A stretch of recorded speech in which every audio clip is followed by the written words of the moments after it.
Greetings. Today I would like to present extracts from the program of the people born August 1st leap year or August 2nd common year. This is a very brief overview of this personality. All information is taken from the catalog of human population. The given person is not inclined to multitask. This lady has everything in order. But on the other hand, she doesn't understand what is meant by limits or bounds. And it's possible to say that she doesn't have a clear sense of what words like enough and sufficient. She also has a tendency to get completely absorbed by a task. On the other hand, she divides all activities into segments and using step-by-step principles.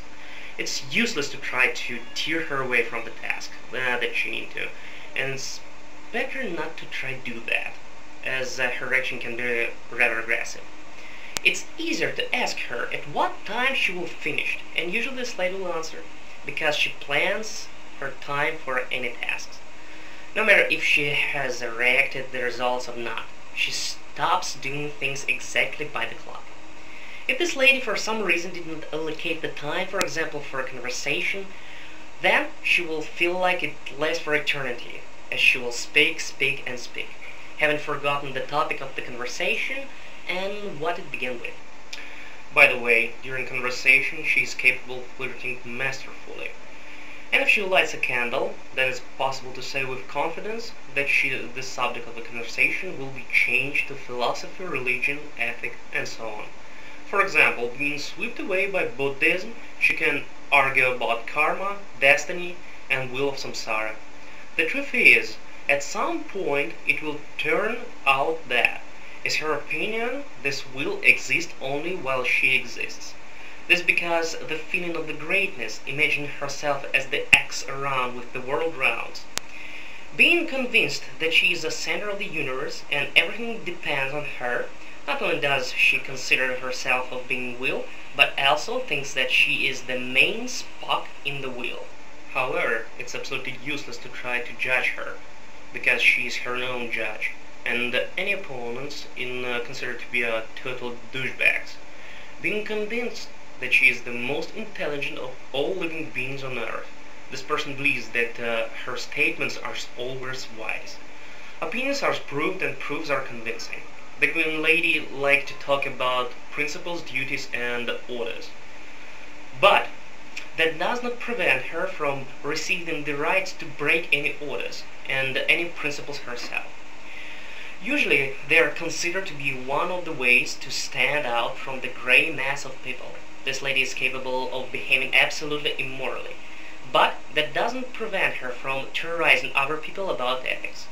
And after that, she declares that it is not necessary to argue with her, since she is the only one who knows and understands everything that occurs, and is that only one who sees straight through everyone.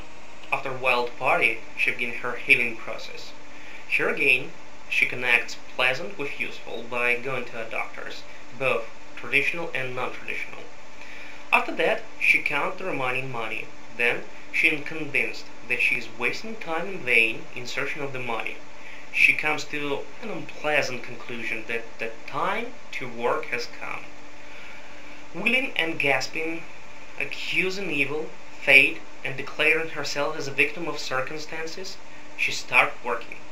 But the goal is not to make a heroic labor deed, but the desire to earn as much money as possible for another wild party. As far as juicy details in regards to sex life, this lady are absolutely boundless. For example, in the art of seduction, this woman is capable of putting on any appearance that is pleasant to the one she chooses. Plus, her knowledge of sexual techniques and love of sex and water makes her a sex pirate going on a board. By the way, at the moment of orgasm she can scream loudly, notifying of full victory over the captured opponent. After sex with her, man feels as if he were raped of many hours by many women at once. It is necessary to note that this lady never forgets about condoms. They can always be found in her purse. This woman's favorite forms of entertaining is sadism and masochism. It's very easy for her to make hell out of any person's life. She masterfully finds weak points and presses on them absolutely ruthless, forcing people to climb up the walls. But if there's nobody to mock, this lady starts to exhaust herself.